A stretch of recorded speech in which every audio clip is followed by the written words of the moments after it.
जय माता दी मित्रों, कैसे हैं आप सभी। आशा करता हूँ मित्रों आप सभी अच्छे होंगे, स्वस्थ होंगे। और माता रानी से यही प्रार्थना करता हूँ कि माँ भगवती आप सभी पर अपनी कृपा दृष्टि सदैव बनाए रखें।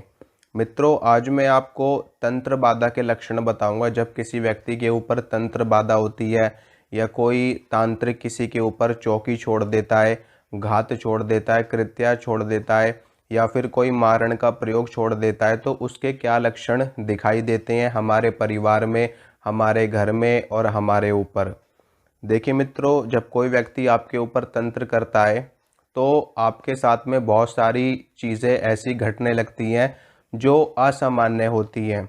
जैसे कि जब आप रात्रि काल में सोओगे तो आपको भय लगेगा, आपको डर लगेगा, आपको हमेशा अपने आसपास कोई काला साया नज़र आएगा, हमेशा आपको अपने शरीर पे दबाव महसूस होगा, जैसे कि कोई आपको मारने की कोशिश कर रहा है। या फिर आपको अपनी छाती पे दबाव महसूस होगा, अपने गले पर दबाव महसूस होगा। और आप अपने बिस्तर पे सो रहे होगे लेकिन आपको ऐसा महसूस हो रहा हो जैसे कि आपके हाथ पैरों को किसी ने बांध रखा है और आपसे आपके हाथ पैर हिलाए तक नहीं जाएंगे।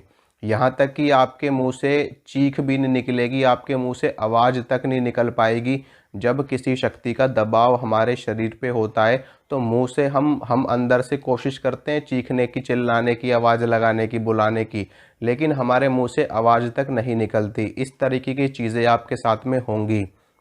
दूसरी चीज़, हमेशा आपको अपने घर में गंदी बदबू आएगी, जैसे कि शमशान में चिताएं जलती हैं उस तरह की, और उस तरह की बदबू जैसी आती है शमशान में, वैसे ही बदबू आपको अगर अपने घर में आ रही है तो आप समझ जाना कि तंत्र बाधा है। इसके अलावा आपको अपने घर में ऐसी बदबू भी आएगी जैसे कि कोई टायर जलता है, इस तरह की बदबू भी अपने घर में आती है। ठीक है। इसके अलावा अगर आपको अपने घर में हमेशा हमेशा मतलब कि ऐसा डरावना सा महसूस होता रहे, जैसे कि कोई चीज़ आपको खाने को दौड़ रही है, कोई चीज़ आपको मारने को दौड़ रही है, या फिर आप कोई काम कर रहे हो तो कोई भी चीज़ आपको आपको अपने सामने ऐसे लग रहा है कि जैसे कोई चीज़ आपको डराने की कोशिश कर रही है, कोई चीज़ आपको धक्का देने की कोशिश कर रही है। ठीक है। अगर आप खड़े खड़े आपको ऐसा महसूस हो रहा है कि कोई चीज़ आपको धक्का दे रही है, इस तरह की चीज़ें घटित होती है घर में। सोते टाइम दबाव महसूस होता है, चलते फिरते धक्का महसूस होता है, यहाँ तक कि कई बार लोगों की दुर्घटनाएं भी घट जाती हैं इन्हीं सब चीज़ों की वजह से। वो रास्ते में जा रहे होते हैं और अचानक से सामने से कोई चीज़ ऐसी आ जाती है जिसके कारण वो उस सामने वाली चीज़ को बचाने के चक्कर में खुद दुर्घटना में उनकी मृत्यु हो जाती है, या फिर कोई ऐसी अनहोनी घटना घट जाती है। तो ये सारी चीज़ें इस तरह के असर दिखाती हैं, इस तरह के लक्षण दिखाई देती हैं। हमेशा जो घर के बच्चे होते हैं उनको बहुत ज़्यादा दबाव महसूस होता है, बच्चे हमेशा डरे डरे रहते हैं, बच्चों के मुंह से आवाज़ भी नहीं निकलती। और ये जो नेगेटिव चीज़ें होती हैं, तंत्र बाधा होती है, सबसे ज़्यादा घर में बच्चों पर और बुजुर्गों पर अपना असर ज़्यादा दिखाती हैं, महिलाओं पे अपना असर ज़्यादा दिखाती हैं। पुरुषों के मुकाबले महिलाओं पर और बच्चों पर और बुजुर्गों पर इनका असर सबसे ज़्यादा देखा जाता है। ठीक है। जो महिलाएं होती हैं, महिलाओं को शारीरिक समस्याएं होनी शुरू हो जाती हैं, जैसे कि हाथ में दर्द, पैर में दर्द, कमर में दर्द, और हमेशा उनको अपने शरीर में भारी भारीपन लगना। ठीक है। शरीर बंधा बंधा सा लगना, और हमेशा उनको ऐसा महसूस होगा कि जैसे कि कोई शक्ति उनको मारने की कोशिश कर रही है, पीटने की कोशिश कर रही है। यहाँ तक कि जो घर की महिलाएं होती हैं उनको सुबह के वक्त में ऐसा महसूस होता है कि बिल्कुल बिस्तर से उठने की हिम्मत भी नहीं होती, शरीर में ताकत की इतनी ज़्यादा कमी महसूस होती है। क्योंकि ये जो शक्तियाँ होती, तंत्र बाधा होती, नेगेटिव शक्तियाँ होती, शरीर के हमारे खून को चूस लेती हैं, हमारे शरीर की ऊर्जा को चूस लेती हैं, हमारे शरीर में जो प्राण है उन प्राणों को खींचने की कोशिश करती हैं। उसी कारण से हमें हमारे शरीर में कमज़ोरी महसूस होने लगती है। ठीक है। तो ये सभी लक्षण दिखाई देते हैं हमें जब तंत्र बाधा हमारे ऊपर होती है।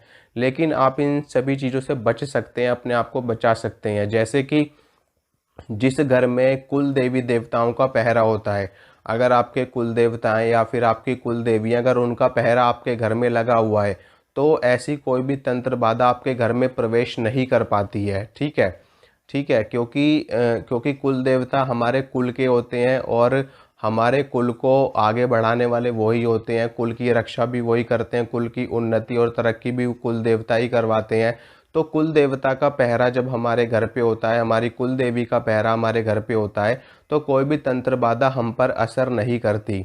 दूसरी चीज़, जो लोग बहुत ही ज़्यादा आध्यात्मिक होते हैं, बहुत ही ज़्यादा सकारात्मक होते हैं, पूजा पाठ करने वाले होते हैं, जप तप करने वाले होते हैं, मंत्रों का जप करने वाले होते हैं, जो लोग सदैव सदैव भजन में रहते हैं, पूजा पाठ में रहते हैं, नाम जप में रहते हैं, मंत्र जप में रहते हैं, उनके ऊपर नेगेटिव शक्तियाँ असर नहीं दिखा पाती, क्योंकि उनकी पूजा पाठ जप तप के कारण उनके चारों ओर इतना भयंकर सुरक्षा कवच बन जाता है कि कोई भी दुष्ट शक्ति उस कवच को भेद ही नहीं पाती। ठीक है। इसके अलावा अगर आप दुर्गा सप्तशती का अथ देव्याः कवचम यानी कि देवी कवच का पाठ करते हो तो उससे भी आपकी सुरक्षा होती है। अगर आप उसका नियमित रूप से पाठ करते हो तो भी कोई भी तंत्र बाधा, कोई भी बुरी शक्ति आपको छू तक नहीं सकती। अगर आप बजरंग बाण का पाठ करते हो नियमित रूप से, 1 पाठ, 3 पाठ या 5 पाठ आप करते हो, तो भी कोई भी बुरी शक्ति, कोई भी नेगेटिव शक्ति आपको नहीं छू सकती। इसके अलावा अगर आप अपने अपने गुरु की सेवा में रहते हो, ठीक है, अगर आप अपने गुरु की सेवा में रहते हो तो भी कोई नेगेटिव शक्ति, कोई तंत्र बाधा आपको नहीं छू सकती, क्योंकि उस तंत्र बाधा से आपकी सुरक्षा आपके गुरु करते हैं। तीसरी चीज़ क्या होती है, अगर आप अपने इष्ट की सेवा नियमित रूप से कर रहे हो, यानी कि जो आपके इष्ट देव हैं, जो आपके आराध्य देव हैं, अगर आप उनकी पूजा पाठ, सेवा, भक्ति, जप तप, उनका भोग प्रसाद, हवन, ये सारी चीज़ें नियमित रूप से कर रहे हो, टाइम टू टाइम कर रहे हो, तो भी कोई तंत्र बाधा आपको नहीं छू सकती, कोई नेगेटिव शक्ति आपको नहीं छू सकती, क्योंकि आपकी सुरक्षा स्वयं आपके इष्ट देव कर रहे होते हैं। इसके अलावा अगर आप सदैव सकारात्मक सोच रखते हैं, सकारात्मक कार्य करते हैं, दूसरों की भलाई का कार्य करते हैं, दूसरों के हित की बात करते हैं और सदैव दूसरों का कल्याण करने के बारे में सोचते हैं, क्योंकि नर सेवा नारायण सेवा के समान होती है। अगर आप सदैव दूसरों की मदद करने में रहते हैं तो ईश्वर आपका साथ देते हैं, भगवत कृपा आपके साथ रहती है, भगवती की कृपा आपके साथ में रहती है और कोई भी दुष्ट शक्ति आपको आपका अहित नहीं कर सकती। ठीक है मित्रों, तो ये सारी चीज़ें आपको करनी है अगर आपके ऊपर तंत्र बाधा है तो।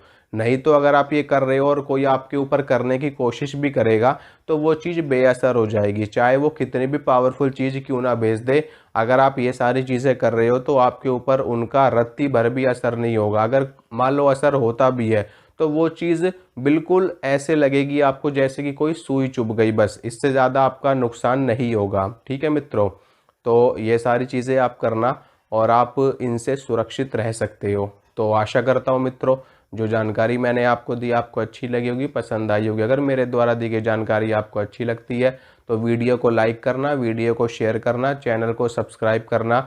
इसी तरह की जानकारी मैं आपको लगातार देता रहूँगा। मिलूँगा आपसे अगली वीडियो में। जय माता रानी की।